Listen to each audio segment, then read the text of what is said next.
ఇంత ఇంత జరుగుతుంది కదా! ఒక పక్క నుంచి మీ రాజకీయ భవిష్యత్తు విషయంలో దువ్వాడ వాణి మిమ్మల్ని పార్టీ నుండి సస్పెండ్ చేయాలని, మీకు ఎమ్మెల్సీ పదవి తీసేయాలని, మీ మీద జగన్మోహన్ రెడ్డి చర్యలు తీసుకోవాలని, అసలు రాజకీయాల్లో లేకుండా చేయాలని ఇది ఆమె చేస్తున్నటువంటి డిమాండ్. అసలు మీ వరకు చూస్తే ఇప్పటి వరకు జిల్లా స్థాయి వైసీపీ నాయకులు కూడా మీకు ఎవరు మద్దతుగా కానీ మీ గురించి మాట్లాడడం కానీ చేయలేదు. ఎందుకు పార్టీకి డ్యామేజ్ అవుతుందని భావిస్తున్నారు వాళ్ళు? అందుకే వాళ్ళు ఎవరు రాకుండా ఇది కుటుంబ వ్యవహారం. ఫస్ట్ కుటుంబ వ్యవహారం అన్నప్పుడు ఎల్లాలో వద్దా కూడా తెలియదు. ఇప్పుడు కార్యకర్తలు మా పార్టీ కేడర్ చాలామంది ఉన్నారు, నాకు ఫోన్లు చేస్తున్నారు. సార్ ఏం చేయమంటారు సార్, మేము అందరం గుంపులుగా వద్దాం అనుకుంటున్నాం సార్, కనీసం నిన్న ఒక 500 మంది కూర్చున్నాం మాట్లాడుకున్నాం సార్, వద్దాం అనుకుంటున్నాం సార్. వద్దొద్దాను అంటే మీరే రావద్దని వద్దన్నాను. ఎందుకంటే పోలీసులు మాకు చెప్పారు, సార్ ఇక్కడికి జనం ఎక్కువ వస్తే మేము కంట్రోల్ చేయలేము, దయచేసి ప్రజల్ని కార్యకర్తలు రావద్దని చెప్పండి అని ఒక డైరెక్షన్ నాకు ఇచ్చారు.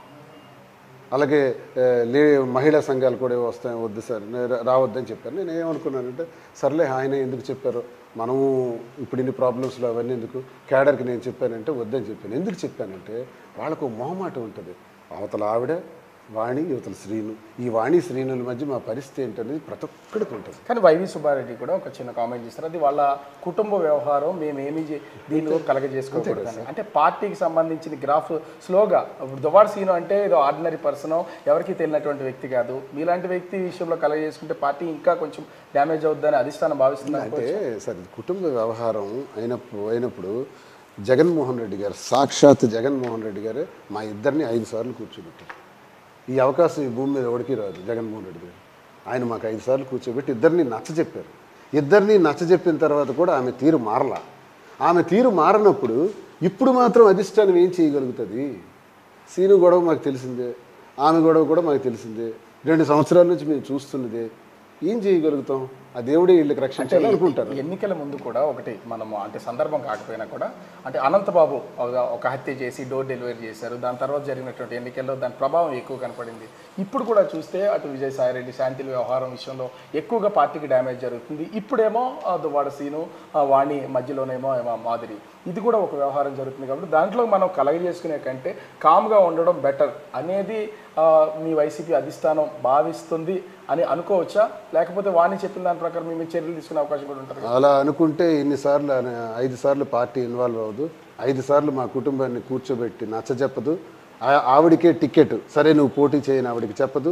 ఒకవేళ నాకు టికెట్ ఇస్తే జనవరిలో నీకు ఎమ్మెల్సీని చేస్తానని చెప్పదు. ఇవన్నీ నచ్చజెప్పే కార్యక్రమాలు ఆయన చేసేసింది పార్టీ. ఇంకెప్పుడు ఏముంది చేయడానికి? అపోజిషన్లో ఉన్నాం, సార్ దగ్గర ఏముంది, ఏం చేస్తారు?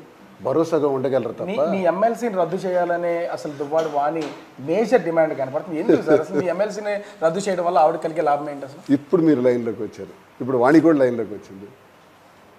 రాష్ట్రం అంతా ఒక చర్చ జరుగుతుంది. దువ్వాడ శ్రీనివాస్ పిల్లలకి అన్యాయం చేశాడు, వాణికి అన్యాయం చేశాడు, కుటుంబాన్ని ద్రోహం చేశాడు, మాధురితో ఉన్నాడు అని అంటుంది.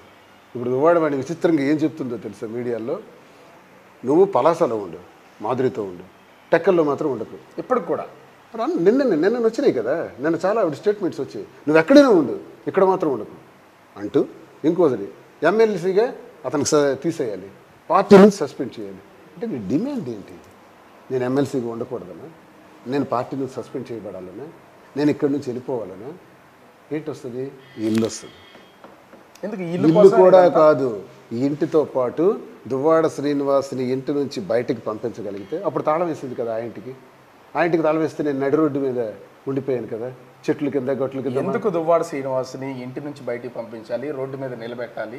మీరు కట్టుకున్న భర్త, అవును, పక్కన మీ పిల్లలు ఉన్నారు అంటే పరువు అనేది రాష్ట్రం ఇప్పుడు ఆల్రెడీ రాష్ట్ర వ్యాప్తంగా ఒక చర్చ జరుగుతుంది. ఎందుకు మిమ్మల్ని రోడ్డు మీద నిలబెట్టాలి? ఎందుకు? ఆమెకి రాజకీయంగా ఆలోచన ఉండడం వల్లే మిమ్మల్ని రోడ్డు మీద నిలబెట్టాలి. అయితే మరి టికెట్ తనకు ప్రకటించిన మరుక్షణమే నాకు లాకేసిందని చెప్తున్నా కదా. నేను 18 ఇంచుమించు 14-15 నెలల క్రితం, డేట్స్ గుర్తులే, లాకేసింది కదా. అందుకే కదా మా అమ్మ దగ్గర వెళ్ళి 1 ఇయర్ ఉన్నాను. ఆ తర్వాత కదా ఈ నివాసం ఏర్పాటు చేసుకుని ఇక్కడ ఉన్నాను. అప్పుడు కానీ ఇప్పుడు కానీ అమ్మ దగ్గర ఉన్నప్పుడు కూడా దాడి చేయడానికి వచ్చారు, ఆ వీడియోస్ కూడా ఉన్నాయి. ఇంకా ఆ దాడి వదిలే, మరి పిల్లలు కాబట్టి నేను బయటకు ఇవ్వను కాబట్టి పిల్లల చేతి దాడి చేయించింది. అక్కడికి వచ్చి అప్పుడు చేయించింది, ఇప్పుడు ఇలాగే వచ్చింది, సేమ్ అదే పొజిషన్లో వచ్చింది. ఇప్పుడు ఇవన్నీ ఎందుకంటే ఆ రోజు ఇంటికి ఎందుకు తాళం వేసింది అంటారు? ఒక 14-15 నెలల క్రితం నిన్నెందుకు ఇంటి మీదకి తాళాలు విరగ్గొట్టేటట్టు ట్రెస్ పాస్ చేసి డోర్లు విరగ్గొట్టి గేట్లు విరగ్గొట్టింది అంటారు? మరి ఇప్పుడు ఇల్లు నేను ఇస్తే, ఇప్పుడు ఇంటికి తాళం ఇస్తే ఎక్కడ ఉండాలో దయచేసి బిగ్ టీవీ వారికి నాకు చెప్తే, ప్రజలు కూడా విన్నవాళ్ళందరూ కూడా నాకు చెప్తే, ఏ చెట్టు కిందకి వెళ్ళిపోమంటే వెళ్ళిపోతాను. నిజంగా తాళం ఇస్తే మళ్ళీ నేను ఇక్కడ ఉండగలను? వేస్తారు, ఉండగలను. ఖచ్చితంగా ఇంటి కోసం ఇదంతా చేస్తున్నారని నేను ఇక్కడ ఏం చేసినా ప్రాబ్లం లేదు చెప్పారు కదా, ఇంట్లో నుంచి బయటకు వెళ్ళిపోతే చాలా. ఈ మాట నేను వాళ్ళన్నారు ఎక్కడైనా ఆయన మాధురితో ఉండి ఎక్కడ ఉండకూడదని వాడు వాడి అన్నది. నిన్నటి మొన్నటి క్లిప్సింగ్స్ మీరే తీయండి. తనన్నమాట నేను రిపీట్ చేస్తున్నాను. సో ఎన్ని రోజులు ఇది ఇలా కంటిన్యూ అవుతుంటారు? నాకు తెలియదు. నేనైతే ఆమె నాకు 492 అదే 492A అనుకుంటాను సెక్షన్స్ అవి ఫైల్ చేసింది. అంటే గృహహింస, డౌరీ. వీళ్ళకి ఇప్పుడు 30 ఏళ్ళ తర్వాత నేను డౌరీ పెట్టారు. మరెందుకు, చాలాసార్లు నాకు విడాకులు కోరింది కదా, మరెందుకు ఆ కార్యం కూడా చేసేద్దామని నేను విడాకులు 10వ తారీఖున నోటీస్ ఇచ్చాను. ఆ నోటీస్ మేరకు నేను కోర్టులో ప్రొసీడ్ అవుతున్నాను.